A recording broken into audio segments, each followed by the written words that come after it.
Welcome to How to Sell More. Today, I'm going to geek out a little bit. I'm going to dig deep and share with you a framework around brand positioning that I love, my clients love, and frankly, most organizations completely overlook. And so if you're ready to spend the next few minutes just geeking out a little bit on brand strategy and what this can do for your business and how this can fix a lot of the miscommunications that happens, stay tuned because we're going to get into it. I'm Mark Drager. Let's dig in.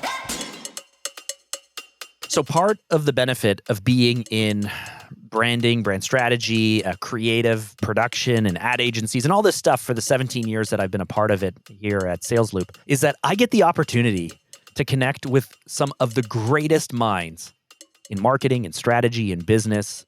And I get to kind of pick up little things that they share along the way. Stuff that you would never hear at a conference. Stuff that you would never see people speak about. But just by being around them, just by being able to ask them questions and absorb these different frameworks, these different tools, these different lessons, it's really shaped the way that I approach brand strategy and thinking.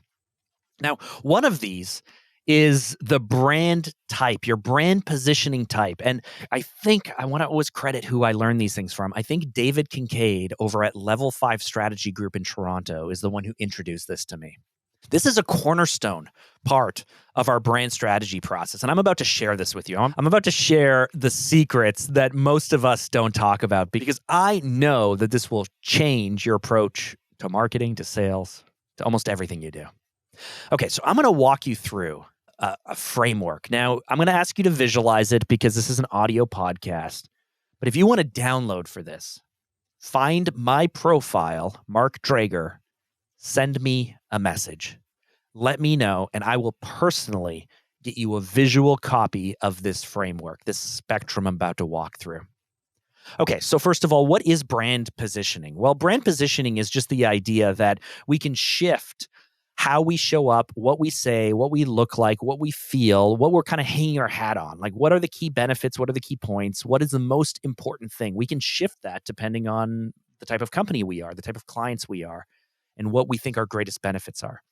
And so if you think about this spectrum from on the left, it's almost like a political spectrum, right? There's the left and the right and the centrists. But if you think about this brand positioning spectrum, on the left, as far left as you can go, you have rational. The most rational reasons you would position are the most rational reasons someone would buy from you. And on the right, all the way furthest to the right, we have emotional. Emotional positioning, emotional brands, emotional things. The reason why people will buy for you is for very emotional reasons. And in the middle, we have 6 different stops along the way. So I'm going to walk you through each of these. I'm going to give you a few examples and I'll share a few stories and you'll see why understanding this and then applying this to your own brand, your own business will help you with your campaigns, your lead generation, your sales, and ultimately your customer retention. Okay, so let's start on the left. As far left as we can get on this spectrum, this is the rational. And as far left as you can be as a brand is you can position yourself as an infrastructure brand. It's essentially what you have. If you have a server farm, if you have a hospital network, if you own a toll route, if you are the telecom company that owns the wires that are in the ground and you are the only one serving a certain area, you essentially have an infrastructure brand. People will look at you, people will notice you, people will engage with you, and people will buy from you because of what you have. Do you need a lot of marketing? Do you need to be emotional? No, not really. Up here where I live in Toronto, we have a highway, a toll route called the 407 ETR. In the 90s, our government built this bypass to get around Toronto because the traffic is so bad here. You think LA's bad. The traffic here is terrible. So they build this bypass and it's going to be a toll route and the government is going to run this and operate this toll route. And it's all very reasonable. I don't know what they were charging at the time, 8 cents a kilometer or something like that. Well, they decide to take this asset that the taxpayers paid for and they sell it. They sell it to a private company out of France. Flash forward to today, I think we pay something like 65 cents a kilometer or something like that. It is incredibly expensive. But they can charge whatever they want because they have the infrastructure. Take the highway, don't take the highway, up to you. They have the infrastructure. You want to avoid the long lines and the terrible traffic? They have the infrastructure.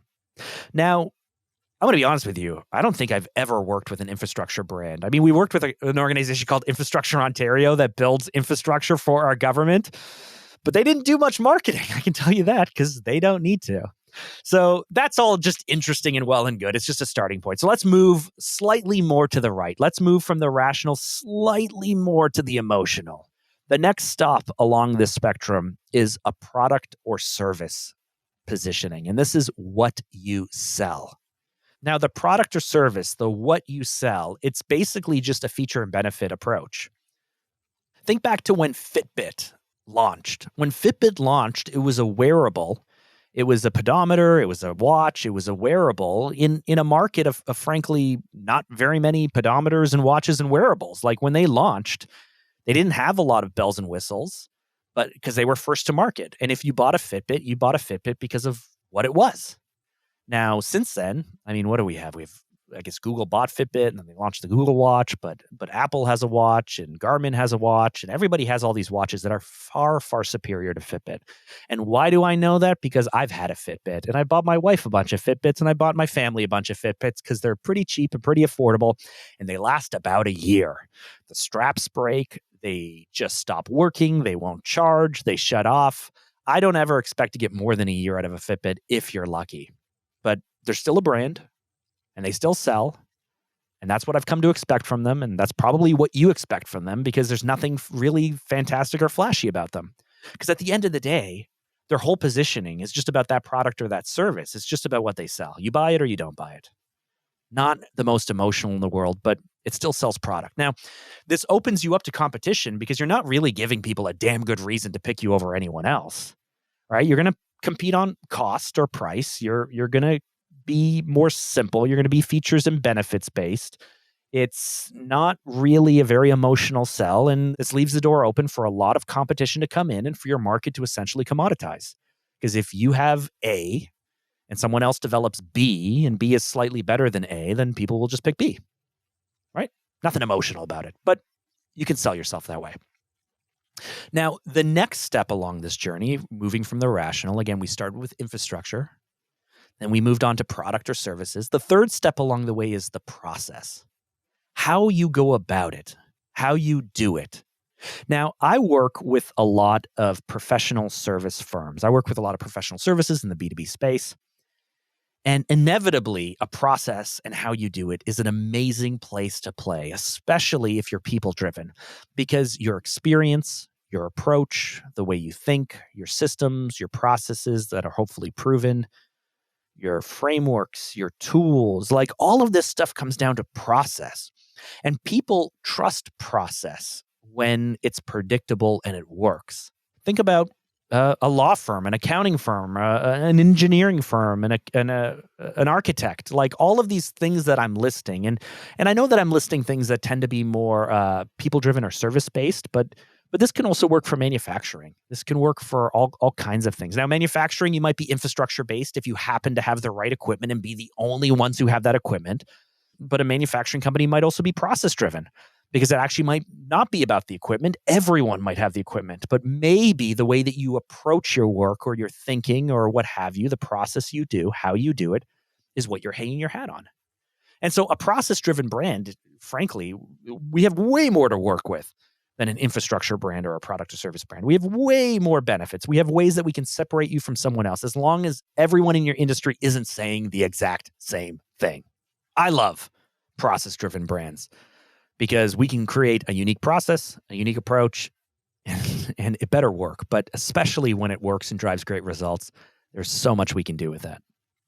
Now, as we move over to the right to the next step, from rational to emotional, I will warn you, as I take people through this brand strategy process and talk about these things, many times people get the inclination or the feeling that somehow emotional is better. Like the more emotional it is, the better. That's not true. This has to do with your company, your unique selling style, and really what your customers are looking for from you. And so the more emotional we go, it does not mean that technically we're better. It is a higher level of service, but it's just a different type of business approach. And I'm going to share a story in a second after I'm done going through these that will illustrate why this is so important.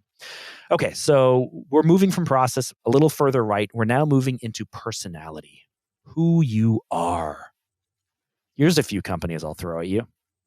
Think about Virgin, right? Virgin Mobile, Virgin Atlantic, Virgin Records. Who comes to mind?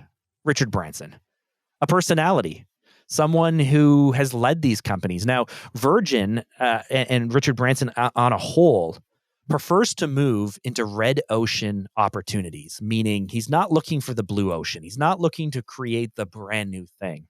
What he wants to do is go into an established market that is overly saturated, and he wants to do it better than anyone else.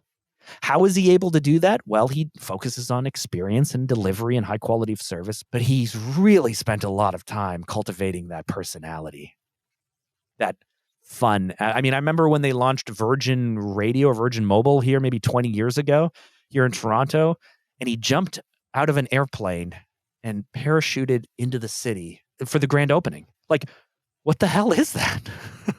Here's another brand I'll throw your way, Dyson. Dyson vacuum cleaners. Now, people will argue with me and say, no, Dyson is 100% a product or service, but it's not. It's not a product. The product is good. There's lots of vacuums. There's lots of Hoovers out there, depending on where you live. Black & Decker, and all these people make vacuums, right? It's not a process approach. It's 100% a personality, because when they launched Dyson vacuums and went super heavy on their campaigns, what did they do? They had the dude sit there on camera with his really cool British accent, with his awesome clothing and his soft tone, and he would explain that whatever, I made for 20 years, I can't do the accent, I made 5,000 prototypes and none of them worked, but then finally they did, and I crafted the vacuum cleaner so there's no dust, and it's all about the vortex, or whatever the hell that they did when they launched. It's a personality brand. Dyson is an engineer, and he created the world's greatest vacuum, in his opinion. Now, I bought into this, and I bought a Dyson. And before that, we had a vacuum called a Filter Queen. Now, a Filter Queen is like a $2,000 or $3,000 vacuum. And it's kind of old school. It's one of these round canisters on wheels. But when I had the Filter Queen, everything was made out of metal. Everything was really heavy duty. It lasted a very long time. Anything that broke, because it's more of a commercial grade vacuum, could be fixed. And we had it for, 14 years till I bought into this hype of the Dyson. When I got the Dyson, this $900 vacuum or something, plastic, did not work very well. Frankly, yeah, okay, I bought into the whole it never clogs up. Yeah, it never clogs up because you got to empty the canister every 25 minutes. No wonder my old Filter Queen, I could leave it for a month. Now I got to empty this thing all the time. I hate it.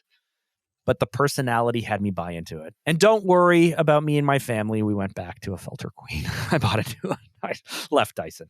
Anyway, so that is the next one along the list. Now I got two more I'm going to hit you with. The next is purpose. Now, this is getting even more emotional. Maybe you are a purpose-driven brand. Why you do it is the reason people work with you. It's not so much about what you sell. It's not so much about how you do it. It's not so much about who you are. It's why you do it. And I think an amazing example of this is the nonprofit organization called Charity Water. If you haven't heard of Charity Water, they're an extremely unique nonprofit. They're a charity. They have a business model unlike any that I've ever seen before, where when you give them, and again, this might feel like a process or personality approach, but when you give them $1, when you donate $1, 100% of the proceeds goes to the work. They actually run as two nonprofits. One is all of their operating expenses, and the other is the charity where when you donate to them, all the money goes there. Now, I'm sure you know that most nonprofits tend to use between 18 and 30% of the money they're given for operating. They use that for advertising, for operating, for legal, for whatever it might be. Often, sometimes organizations can use even more. 40 to 60% of the money that they bring in, they use just to bring in more money. I've been a part of galas and events where these organizations lose money. They don't make any money off of these events, which is mind-boggling to me. But Charity Water, if you go to their website and you look at what they do, it all comes back to why they do it, why they do their work.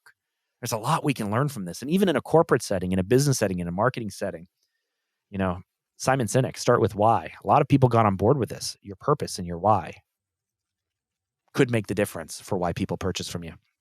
And lastly, Experience. The most emotional side of the spectrum is the experience. What is the experience you provide? And I think the best way to explain this is a few years ago, I took my kids to Disney. And Disney, if you've ever been, was one of the greatest experience brands I have ever had a chance to come across. From the moment that we're driving along Disney World Way or whatever that road's called, to the people at the parking gates who took our parking fees, to the people getting us on the little trolleys so that way we can make the train. I mean, frankly, it took like 45 minutes to get into the park.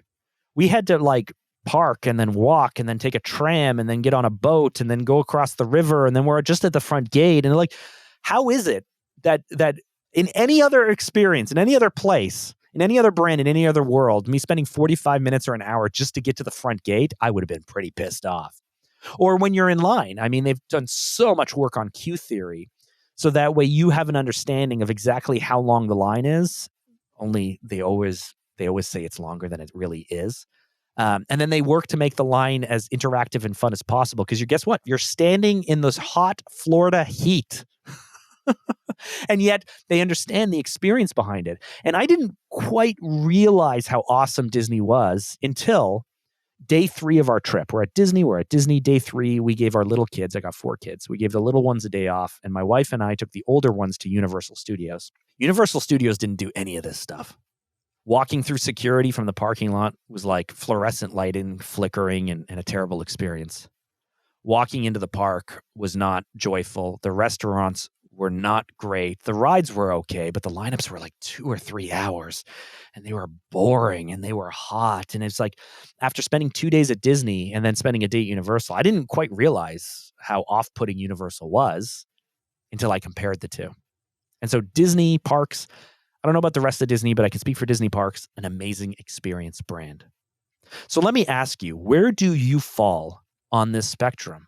Where do you fall in terms of what you're communicating and what you're positioning and what you're selling and what reason you're giving people to buy from you? Because here's why it's really important. Last September, a year ago, I was at ClickFunnels' annual event, Funnel Hackers. And I was sitting in the hotel having a conversation with a business owner. And this business owner has a podcast.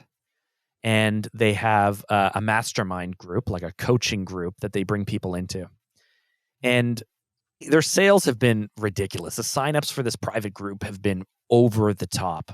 But when I was working with the business owner and speaking to them, they were kind of saying it's a little bit frustrating, because they've built out all of these processes and all of these frameworks and all of these downloads, and no one in the group is using them.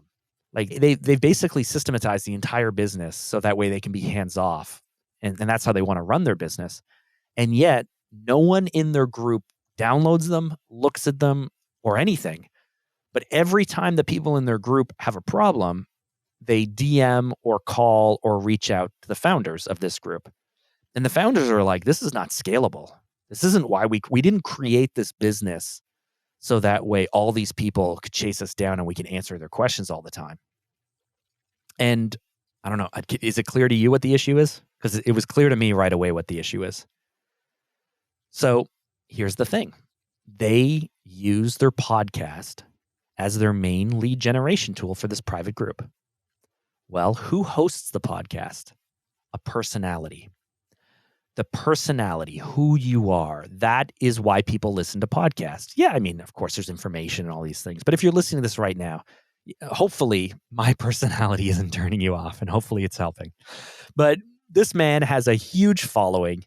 And so the fact that people are listening to him on his podcast, like, know, and trust him because of his personality, that's something to know. The next step, why do people buy this private group? Well, I mean, they're buying this private group because he leads the private group. Again, personality. This is why they're buying. They're buying for his personality. And they want to get close to him and they want his help. And so when they run into a problem, a challenge, or need some help, who are they going to reach out to? The personality.